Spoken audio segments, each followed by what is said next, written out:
every one of us has personally witnessed. So please, with a huge round of applause, kindly welcome Carolina to the panel.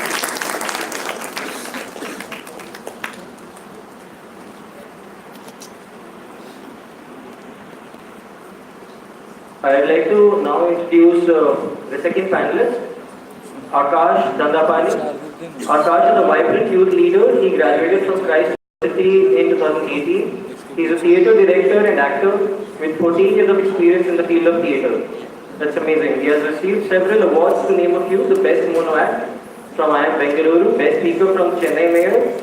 He's also an international gold medalist in karate. Being an achiever and an all-rounder, he's passionate about serving humanity as he quotes, "I was born to live, but I would even die to help others live." So with a huge round of applause, kindly welcome Akash Dandapani.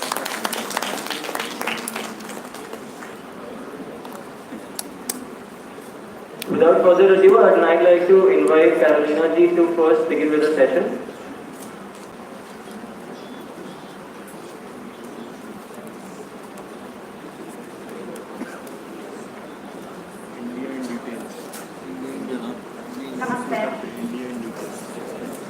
First of all, I would like to thank the organizers for having me here.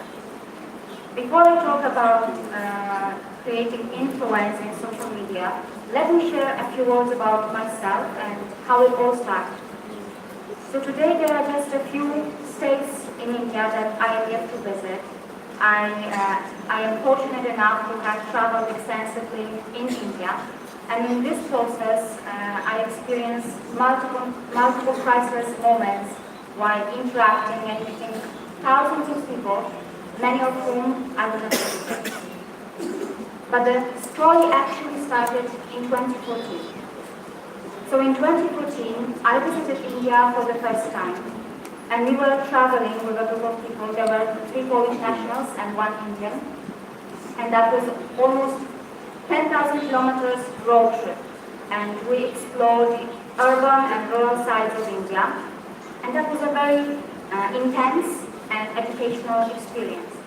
And I think that was the time when India started to affect my inner senses. In 2015, Anurag and I had known each other for nearly 3 years, and we decided to get married. So my parents, my siblings, and my close relatives and friends, they wholeheartedly supported my decision to marry a Hindu Indian man. However, there were people who objected very strongly. The primary reason was that Anurag was a Hindu. So they warned me that they warned me by saying that I would be raped, I would be burned alive. Some of them said that Hindus have multiple wives. And there were also those who said that at the end of the day, it's not that bad because Anurag is not that dark. Then on the other hand, the whole situation in India was very welcoming. Anurag comes from a very traditional Dharmic family, and they wholeheartedly supported his decision to marry a Christian girl. Soon, the dreams of my parents to see their daughter getting married in the church were crushed. The church in Poland demanded us to give a signed written confirmation that we would raise our unborn children as Christians. And this whole idea of declaring the religion of an unborn child did not appeal to us, so we refused. And because of that, the church in Poland denied us their permission to get married there in their premises.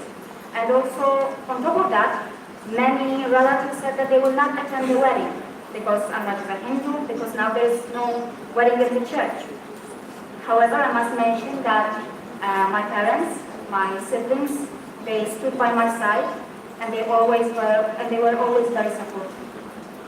On the other hand, the guests who were attending the wedding rituals happening in India were very happy about it. They joyfully attended, and no one even asked me what my religion was. Siblings, parents, family, friends, or even neighbors, nobody really cared. And also in the temples, we had some rituals happening in the main temples of Anurag's birthplace, and no one asked us to sign a document confirming the religion of our children. So this global prejudice against Indians and the common media stereotypes of India that I experienced on so many different levels inspired me to do something. And as a result, India in Details was born. At that time, my career took a totally different turn, and it required so many personal sacrifices. But I was determined. At India in Details, we have challenged the existing India-hating narratives by taking an analytical, academic, and scientific approach. And we do not wish to silence the good-hearted criticism, the genuine good-hearted criticism, but we are actually supporting the idea of learning the best global practices. And we want to participate in the process of finding the solutions for the existing problems. So today, India in Details has almost 400,000 subscribers on YouTube and around 500,000 on Facebook. In my career as a journalist, I am a production engineer by training. So in my career as a journalist, I have delivered almost 100 episodes on India and Indians. And cumulatively,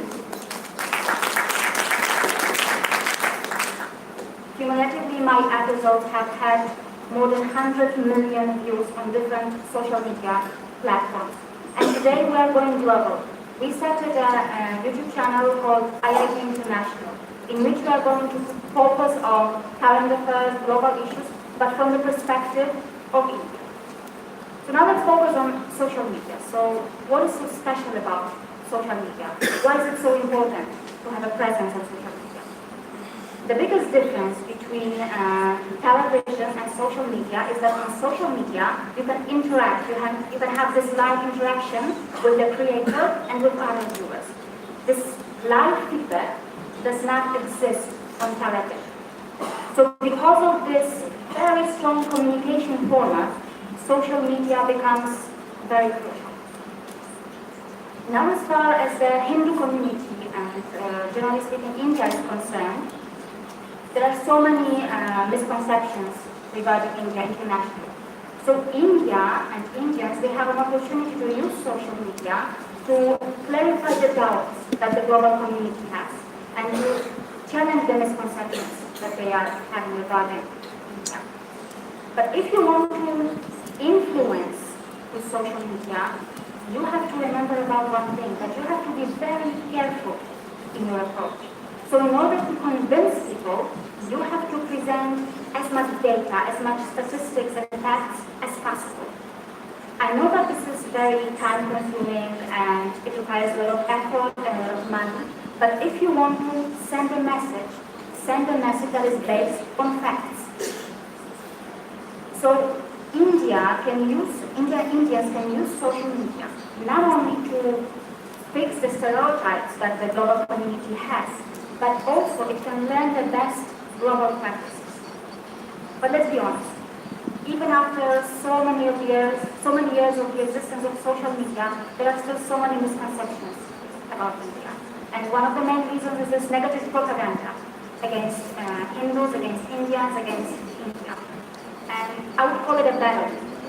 And the opponents are going to do their work, and sometimes they're going to be unethical. So that's why so many people have to rise and stand and tell the truth, stand for the justice, and I'm doing it. But that is not enough. We need more people who are brave enough to tell the truth. Now I would like you to watch one of my episodes that I created recently, and that required years of research. And it's going to talk about Hindus. And you will see that just within 10-15 minutes, it is possible to change the perception of people. So thank you for listening, and please do watch the video. Thank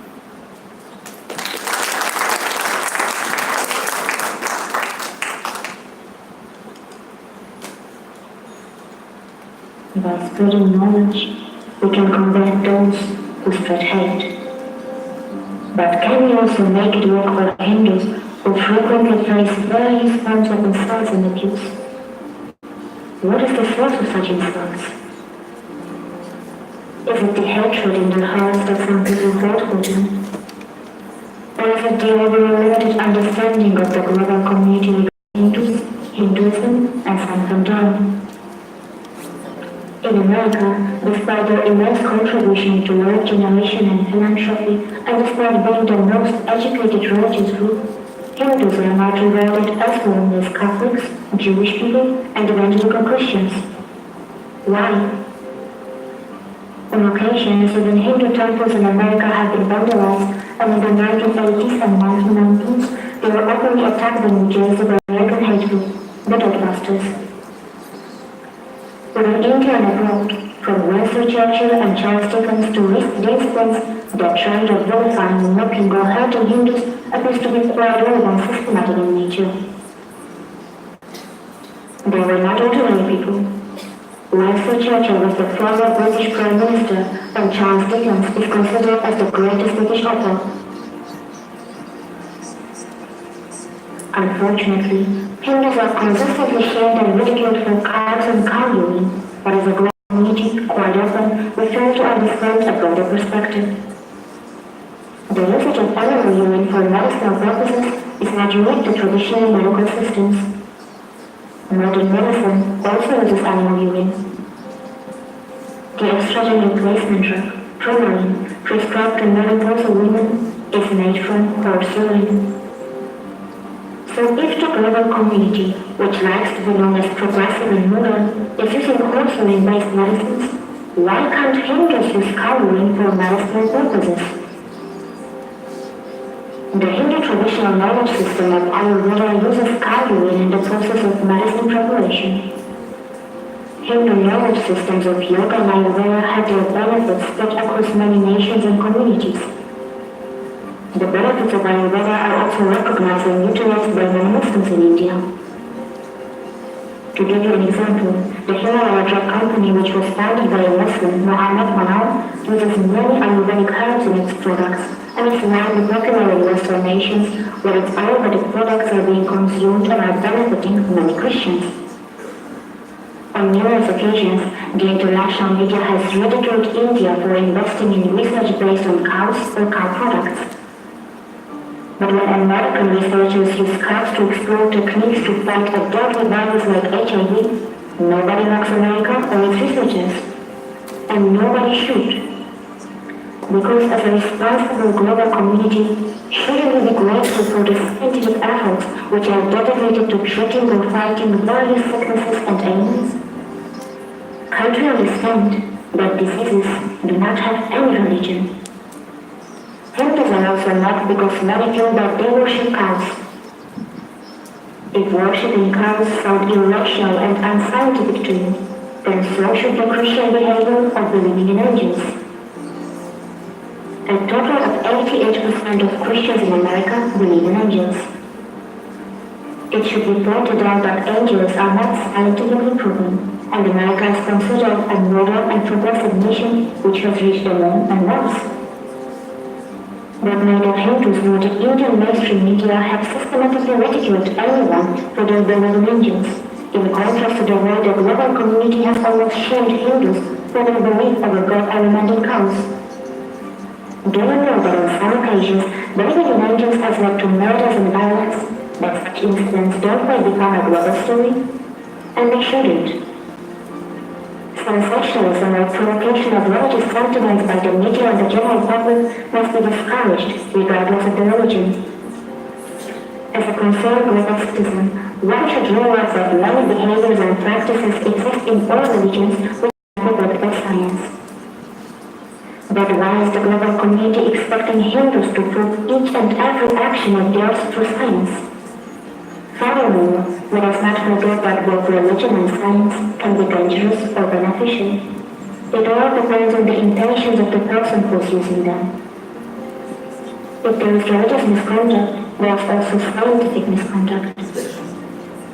It should also be mentioned that cows also have a special significance for many Hindus because of the animal's association with Bhagavan Sri Krishna, which is similar to Christians' respect for the cross because of its association with Jesus. How many of us know that despite being more than 1 billion in number, Hindus do not even have one country where Hinduism is an official state religion? By comparison, 14 countries including 9 European nations designate Christianity or a particular Christian denomination as their state religion, and 27 countries have Islam as their state religion. Buddhism is the official religion in 2 countries, and in Israel, the official state religion is Judaism. More than 80 countries bear their specific religions, officially or unofficially, and India is not on the list. Despite this reality, many among these 80 countries look to preach religious freedom, tolerance, and secularism within various legal forms. In many countries, if you are a Hindu, you can become the prime minister or president, as in 30 countries, heads of state must belong to some other religion.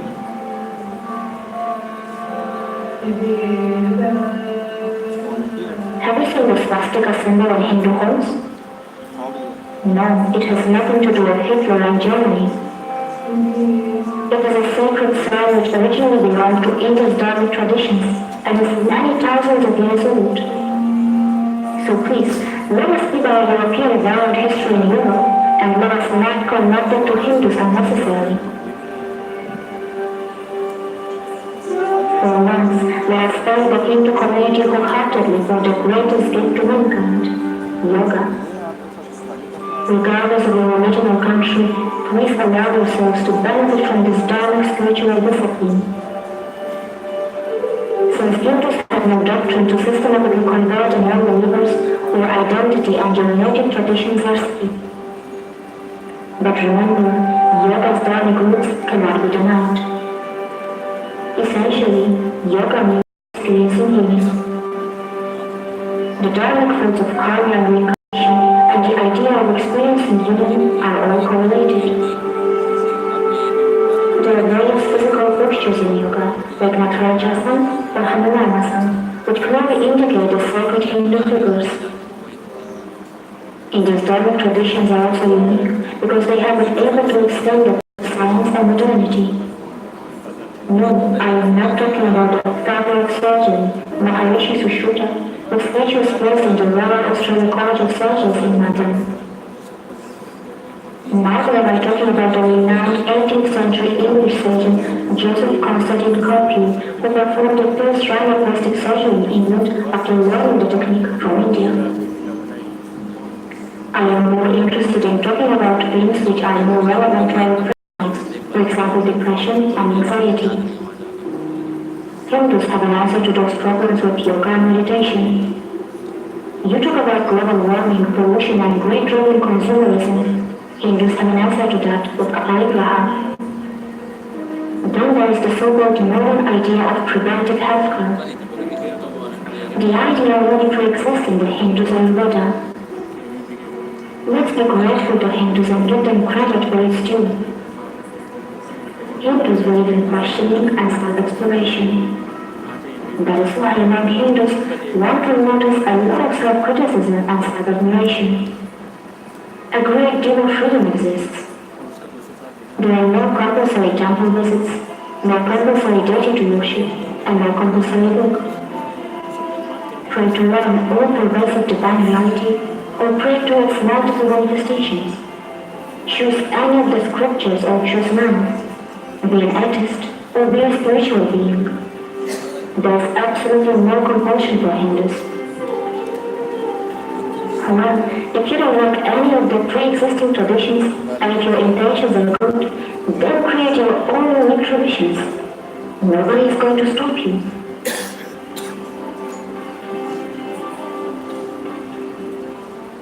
Blending India's Jati, Kurvana and Gotra as caste, a word which actually has Portuguese origins, is a reckless oversimplification. As far as birth-based discrimination is concerned, India has consistently worked on it in a very complex political atmosphere, and it still remains a work in progress. However, India has made significant improvements in that regard. The members from the so-called backward or low communities have already held top ranks such as chief minister, president, and prime minister. So I urge the global community to act responsibly by properly studying the subject of caste from genuine sources before making a statement on the so-called caste system. Don't you think that if we live in pluralism and tolerance, we should also accept Hindus the way they are, without being intolerant of their gods by calling them false gods, and by not shaming Hindus for their unique ways of worship? Mr. Jane Miller is a professor who is best known as a research scholar on spirituality and psychology. She writes, the Rig Veda, the most ancient Hindu scripture, says this: truth is one, but the sages speak of it by many names. A Hindu believes there are many paths to God. Jesus is one way, the Quran is another, yoga practice is a third. None is better than any other, all are equal. The most traditional conservative Christians have not been taught to feel like this. They learn in Sunday school that their religion is true and others are false. Jesus said, I am the way, the truth, and the life. No one comes to the Father except through me. What Professor Miller has written can actually be confirmed by a random visit to various worship in India. One can find the followers of India's daily tradition praying in Hindu or Jain temples, Buddhist temples, Gurdwaras, Muslim shrines, and even churches. It is the spiritual awareness of a typical Hindu which enables him or her to find divinity everywhere. On the other hand, the followers of non-dharmic systems cannot be easily spotted in dharmic places of worship. Give it a thought. Is being tolerant really that respectful? For instance, can you tell your guests who visit your home that you are tolerating them? Obviously not. That is why a step far higher than that is to be accommodating and accepting. The fact that Hindus are the most accommodating and accepting is also supported by an American research which revealed that 73% of Asian American Hindus celebrate Christmas, and 20% of them sometimes attend services of other religions. The research revealed Hindus tend to be inclusive in their understanding of faith. An overwhelming 91% of Asian American Hindus believe that many religions can lead to eternal life. On the other hand, 72% of Asian American evangelicals say that their religion is the one, true faith. Now this explains clearly why Indian shopping malls are almost completely covered with Christmas decorations, even though Christians number just around 2% of the country's population. On the other hand, with nearly 2% of Hindus in Australia and around 2% of Hindus in New Zealand, how many shopping malls in those countries are covered with grand Deepavali decorations? I have personally seen many Hindu homes in which a photo of Jesus Christ sits right next to Krishna and other Hindu deities while they pray to all of them. Still, we Europeans try to preach tolerance to Indians. For those who believe in the idea of global conquest by the religious monoculture, how can they even claim to believe in the idea of the coexistence of multiple cultures? For those who want exclusivity and expansion, how can they claim to support multiple paths and views? Promoting religious monoculture kills diversity. If diversity dies, the idea of pluralism dies too. The biggest paradox of the 21st century is that monotheistic ideologies are trying to preach to us the importance of pluralism. It doesn't mean that Hinduism is perfect, and Hindus can't learn from others. Hinduism could learn from Christianity how to effectively and efficiently keep the members of their community well informed and well connected. From Islam, Hinduism could learn the willingness to protect its own interests if and when required. But as a global community, whether we admit it or not, in one way or the other, many among us are already beneficiaries of some type of Hindu heritage. Whenever we promote the ancient pranayama technique of cardiac coherence breathing, or teach meditation to our school children as mindfulness classes, We are creating a new tradition for ourselves, similar to that which already exists in ancient Hindu traditions. India's Dharmic traditions encourage people to focus on conquering their own mind and to reject the idea of conquering the world. Can the world afford to see Hindu culture, wisdom, and intellectual traditions disappear? Hi, my name is Karina Goswami. The episode that you just watched is a result of nearly 4 years of hard work. Many important facts and statistics which often surfaced from my investigative work are not known widely in the mainstream. I was not born in India, but through my logical reasoning, I have worked tirelessly to improve the way Indians are perceived globally. It doesn't matter to me that I can only afford to sleep 3 hours a day. It doesn't matter to me that I left my engineering career to produce such research-based films, which at times involve years of hard work to compile information and collect data.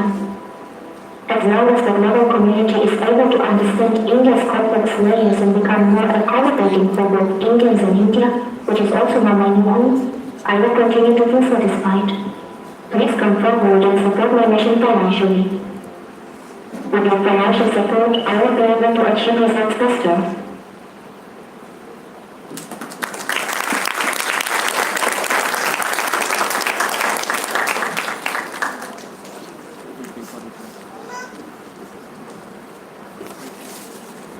Thanks for saying that.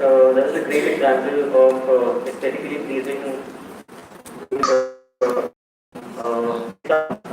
I like Prakash to initiate his session.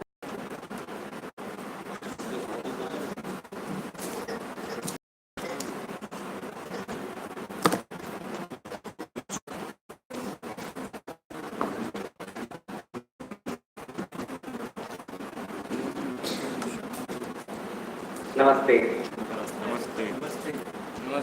Before I begin the presentation and it gets ready, they find any violation, then they pick evidence and facts and raise it to national and international organizations, and then they fight with their lawyers and advocates to put a halt to the violations.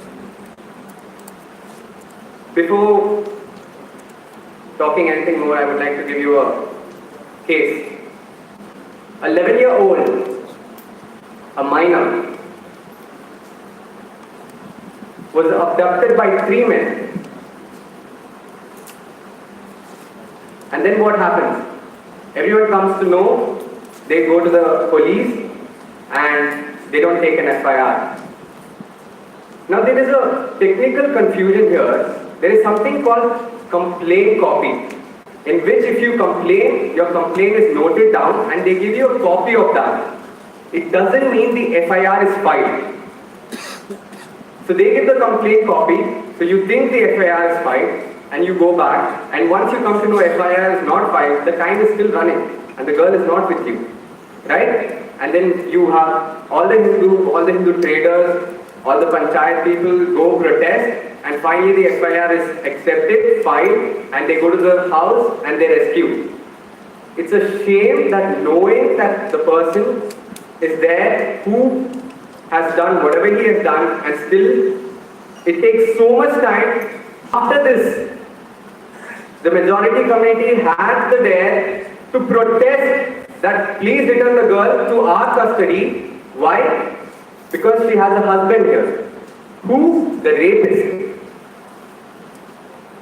Imagine, friends, all our sisters and friends are getting married to a rapist, and that too without a consent, and they have to live their life just forced.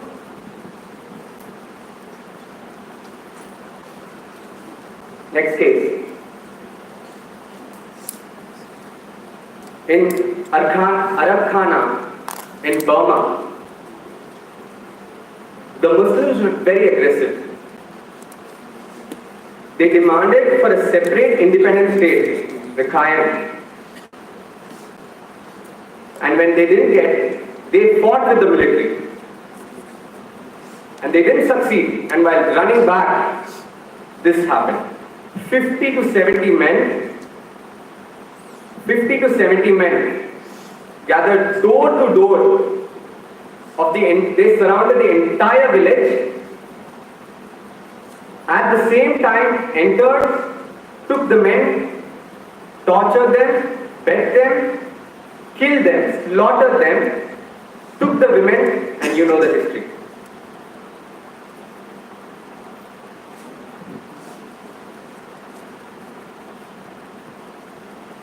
I don't need to introduce this country. And words. You may belong to any religion or caste or creed that has nothing to do with the business of the state. I think we all misunderstood this. They're sticking to their words till now. What are they doing? They're doing nothing. To the minority, Hindus, 1,000 girls every year are getting converted. Roughly around 83 per month, that's every day 3 girls. Once in 8 hours, a girl is getting converted. Very cleverly done from the poor families so that they cannot raise voice and they are not heard. Media is under their control. Our population is 1.85 in their country now. And soon we become zero if we maintain the same size. For covered, not for Hindus. Anything but Hindu was heard, right? Just one topic, and this is Google, and this is what they Google. 7 million members, part of that, $295 million. Where does it go? You know. Look at the graph, look at the saffron in that.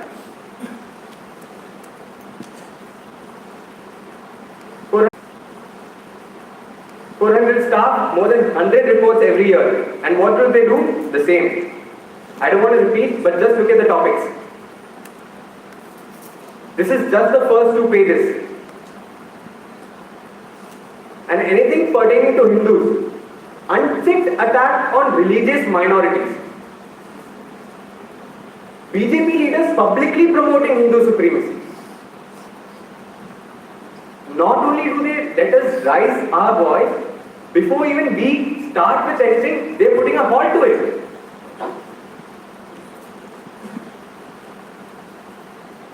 Previous one, where were we? 1. In this, -4.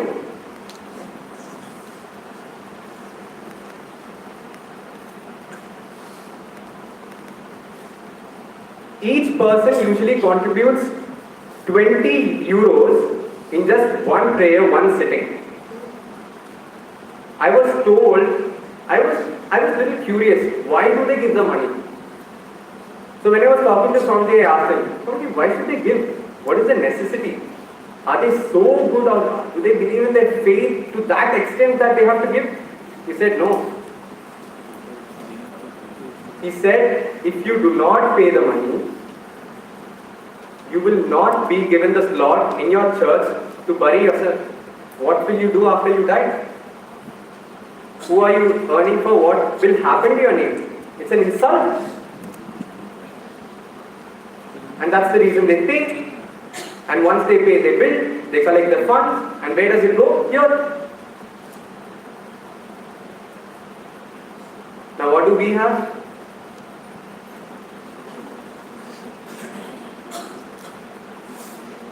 We are failing to make an international mark. That is the problem. We are very, very over-enthusiastic. What do? Immediately take our phones, open WhatsApp, spread, put it in all the groups, and that's the end of it. Tomorrow we forget, day after tomorrow another case comes, repeat the same. If you closely look at it, can you all look at what the WhatsApp message is? Can you see what it is? It's a cash reward list. Is it a commodity to give cash reward?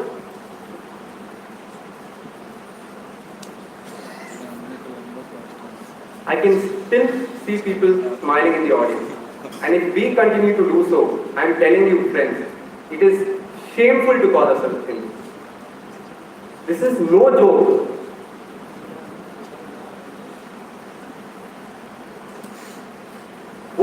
recording is done. What if we just keep continuing the same?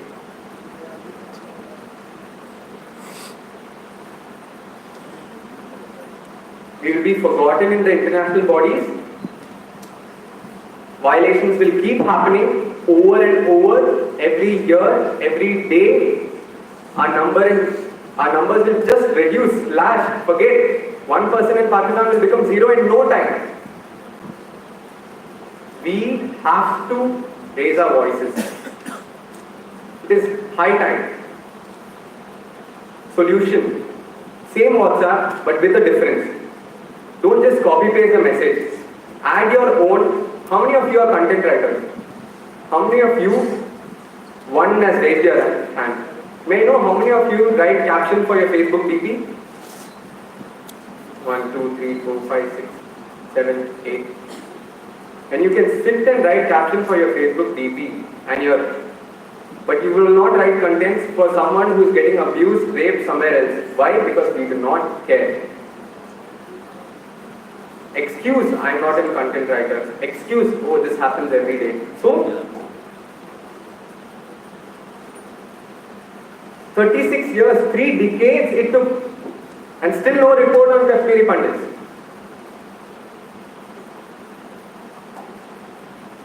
That picture would be the example of our situation in future if we just keep to continue this silence.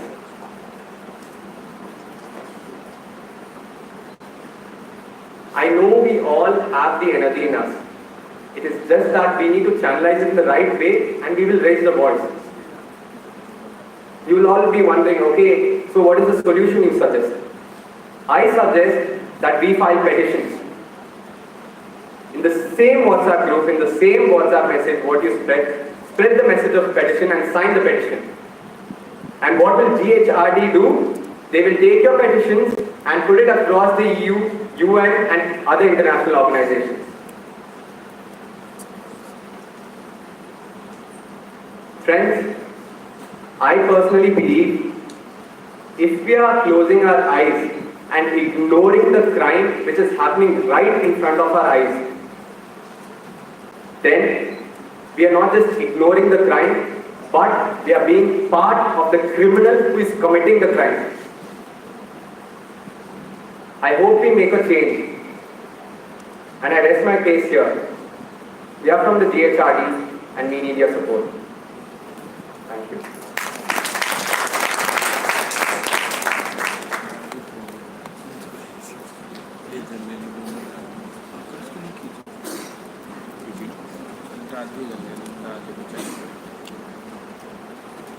And there was a very hard-hitting session by Adarsh. So, I quickly present my session as well, which is around addressing hegemony of anti-Hindu elements in media. And meanwhile, hopefully Kamiraji will be back to take some of the questions that might have come from the session. So, just waiting for the project to come up.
Sorry, we there's some tech issues with loading of the deck. Anyway, meanwhile we'll begin. The idea behind this session was to borrow from Carolina's session and other session and draw some action pointers into how do you now build a narrative using social media, digital media, and start addressing opinions and driving some action? Because action starts happening when the narrative starts getting built. Why will we only talk about digital media in this session per se? Cool. Let's start from some facts. You have to take that? Okay, great. What's the population of India? Anyone? Any guesses? 120 million? Okay, 136 million. Like, it's actually 1.36 billion, which is a lot more, close to 10 times of it. What's the internet user base in India right now? It's close to 600 million, which is mota-moti 30-40% of your average population. Can you just keep? Sure. One more.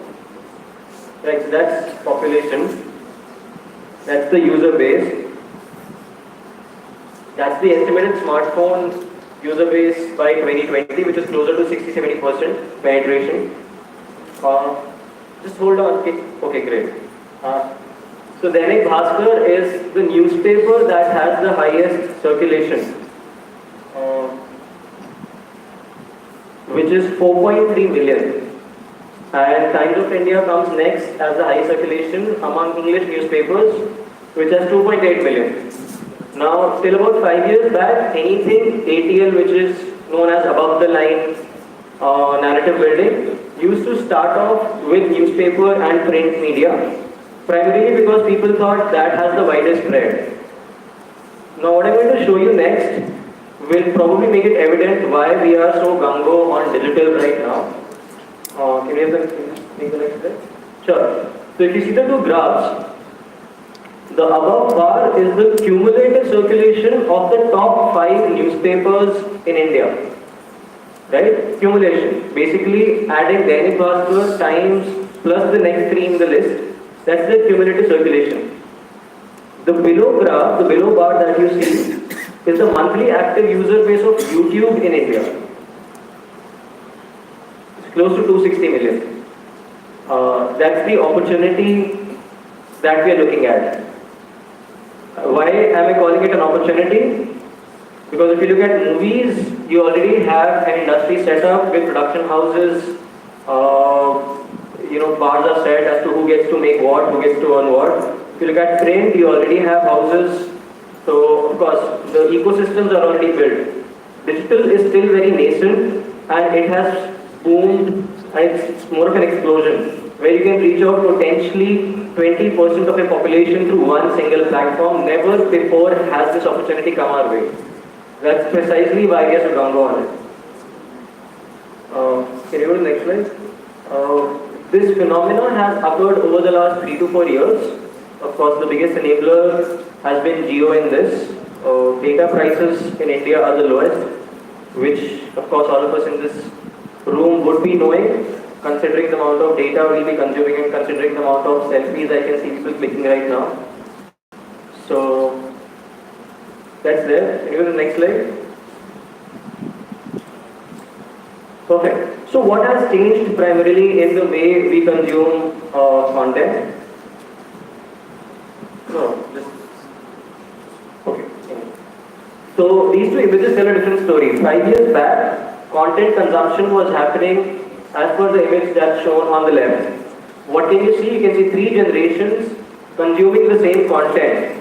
And that content is not something that they've clicked to watch. It is something that is being shown to them by particular channels. So no matter where you're sitting, if you want to watch Sony Star Plus at 8:30 p.m., you'll probably be watching the same thing. All 3 generations, all members of the society. Whereas cut to 2019 today, the image that you see on your right, you can see a similar psychographic demographic profile watching individual content, and probably all 5 of them watching different contents. Same age group, same gender, same income group, traveling in a metro, watching different content. If I ask all of you right now to just open up your YouTube apps in a mobile phone and look at the home screen, you have different content. This is what I'm talking about in terms of what has changed in the psychology of how content is consumed. Today it's extremely personalized, it's extremely discovery based and not what is being fed. Anyway, so the content consumption pattern has undergone a shift, which is why you'll see that echo chambers are also being created. In the sense, if you engage with a particular kind of content, the platform will keep pushing more of that content in your feed. If someone engages with, let's say, content by HuffPost or Brute or Al Jazeera, their feeds will be filled up, populated by the same content. If someone's consuming content by Swarajya, Upward, their feeds will be populated by the same content. So what's essentially happening is, communities are getting built basis the behavior content is being consumed, and then similar content is being driven to those community members, which means that if everyone in this room is seeing 10 videos by a particular creator, it does not mean that everyone is seeing the videos by that particular creator. It's happening because maybe all of us are interacting with the same content. What is happening is, it's also building a bias. We believe that a particular content is getting popular, but essentially it's not, it's only getting popular in the same echo chambers. So what's needed is to take your content to the people whose feeds are filled by posts by Al Jazeera, HuffPost, Brute, so on and so forth. Right? That's one takeaway that I want to establish. Just because something's coming in your feed repeatedly does not mean it's popular. Can you say that again? Okay, anyway. So what kind of content actually works? I've spent good 3 years building 4 million plus communities digitally. One is there's a big content platform fit. Something that works on television might not work on a silver screen, something that works on YouTube might not work on Facebook, something that works on Insta might not work on WhatsApp. Something that works on TikTok will definitely not work on LinkedIn. So you have, broadly speaking, 10 apps or 10 platforms, as I can call it, that occupy 80% of web consumption traffic. Right? So it's not a lot. The best part is, unlike the Stars and the Sonys and the Z's of the world, anyone can post content on these platforms as of today. The same thing will not be applicable 10 years down the line. It will become much more expensive to take your content to people.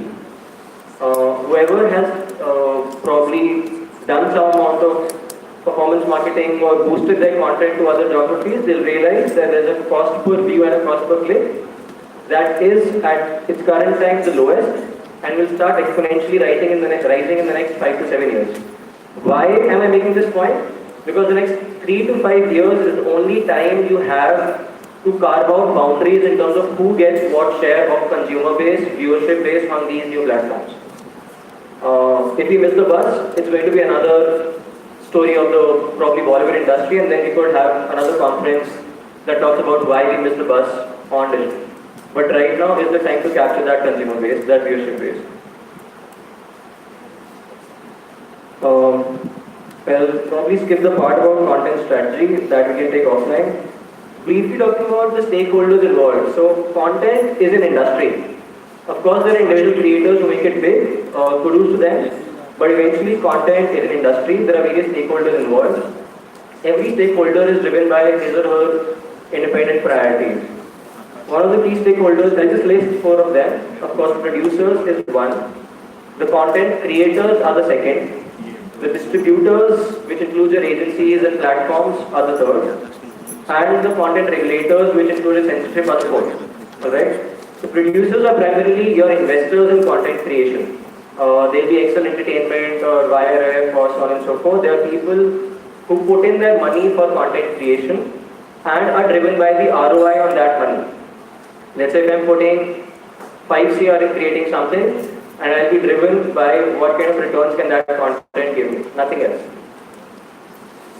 Content creators have different priorities. Content creators would cover your directors, script writers, actors to some extent. Primarily script writers are the chunk of your content creators, DOPs, cinematographers. They are primarily driven not so much by the ROI on the content, but by awards and recognition. because awards and recognition is what essentially gets them or sources them more projects. Also, content creators is where the battle needs to be won. Content creators is a downstream of academia and culture. So, what I mean by content creators being downstream of academia and culture, academia is your Gangotri that's producing all the tributaries of your script writers, editors, so on and so forth. So, if today you invest in curriculum, in academic institutions of arts, of literature, of psychology, people studying there will eventually become your script writers and directors. So it's not necessarily what's being funded, it's also basically what's been taught to them while they were in college. So it's like a 5-10 year turnaround time project for content creators. And that's why academia is really important, and I'd like to give a big shout out to the Baha team for the amazing work they're doing. Distributors. By distributors, I mean people who take your content and eventually distribute it among the people. Distributors are agencies for Bollywood, for movie and platforms. So a Netflix, let's say, there was a lot of talk around Leela being so biased as a Netflix show, Sacred Games being another. How many of us have seen Sacred Games here? Right? So that tells you about how important platforms are. Now, Sacred Games, there was a lot of talk around Sacred Games portraying a particular character in a certain way of life, which has a trend to it. But what essentially is that drives platforms to make a choice of what content they want and what they don't want. The choice for them is what's going to increase their platform user base in the most efficient manner. For instance, Excel Entertainment was paid a huge amount of money by Netflix to create content, to produce content as a production house. The number of subscribers that Netflix gained because of that exclusive content was the ROI and the driving factor for Netflix to work again with Excel. Anyway, the last one is your content regulators, which are your censorship and certification bodies. Now this is where I think we are seriously lacking right now, because all of us have probably had some flags raised on our posts, either on IG or either on Instagram or on Facebook or on YouTube. Twitter was a famous case that was much talked about in the media recently. However, it's also driven by community actions. That's why I mentioned platforms' interests are their own user profile. There was a community who acted that if these blasphemous posts, quoted blasphemous posts are not taken off, we will unsubscribe. And that is when they started saying that Islamophobic posts would need to be taken down, they would flag something that would incite violence, even if it was true. Now this kind of certification by censorship, content regulation, today there is no content regulation on any of the OTT platforms, apart from YouTube. There's no content regulation on Netflix, there's no content regulation on Amazon Prime, there's no content regulation on any OTT platform. Netflix and Amazon Prime have signed self-regulatory contracts, which means they've told the censor board, we will self-regulate ourselves for the content we put, but there is no third party actually monitoring what kind of content is going out, which does not make sense. That sort of defeats the entire purpose of censorship. Now, censorship is a double-edged sword. It can work both ways, which I'm sure all of us understand. So I'm not going again into the nitty-gritties of it. But producers, content creators, distributors, and censorship are the 4 levers you have to understand the dynamics of content and its consumption on digital. Now, what we need. So we have a lot of creators, independent ones as well as organized ones who've come up in the last 12 months or so. Some of them have sustained, some of them have perished. The idea is we need to provide a full funnel solution for the community of creators. What I mean by full funnel solution, there are different kinds of creators at different levels of the funnel. Okay, sure.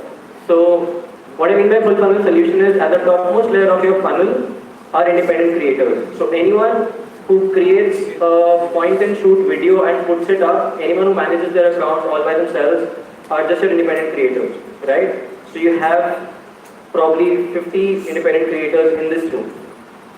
but probably the reach will be less than 1,000, 2,000, 5,000 at max. Right? Some of these independent creators, they eventually become big and go to the second level of the funnel, where they're able to hire a few more people for better content production, say graphic designers, content marketeers, probably put in some spend to build their community more. That brings them to the second level of the funnel.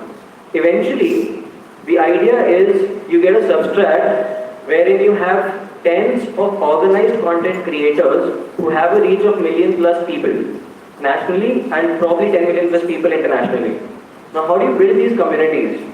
The idea is, unless you have a full funnel solution to support creators at each of these levels, more often than not, they will perish. There is a very strong case study done by PragerU, done by Huffington Post, and done by Fox, who are big shot organized creators in today's world, in what kind of strategies and what kind of community support they got while they were building up their platform. And today, people in India consume HuffPost and Brood more than they consume any Indian platform content. I'm not even talking about Al Jazeera or AC Plus, which is a shame. Because in some sense we have failed to support our independent creators so that they can become organized creators. The second thing was community action towards content and platforms that misrepresent. There was this trend where people started unsubscribing apps because some of the content or campaigns that they undertook were misrepresenting. I'm not sure what kind of opinion people have, but I see it as a very, very strong community action. If channelized in the right direction, something of that sort can only deter producers to make the right sort of investments in the content. Increase the risk factor for investments being made in content that misrepresents the line of thought or the wisdom. That's what I'm saying essentially. The last one is organize ecosystems using online plus offline network in schools, colleges, corporate houses to spread content outside the chambers. All of us are a part of at least 100 WhatsApp groups, right? Utilize them to push content by creators who are at the second and third level of the funnel. We have a lot of creators who reach 20,000 community members, 30,000 community members, but very few are eventually able to reach the million plus mark, which is crucial if you actually want to build a sustainable model out of it and not stay dependent on philanthropic support.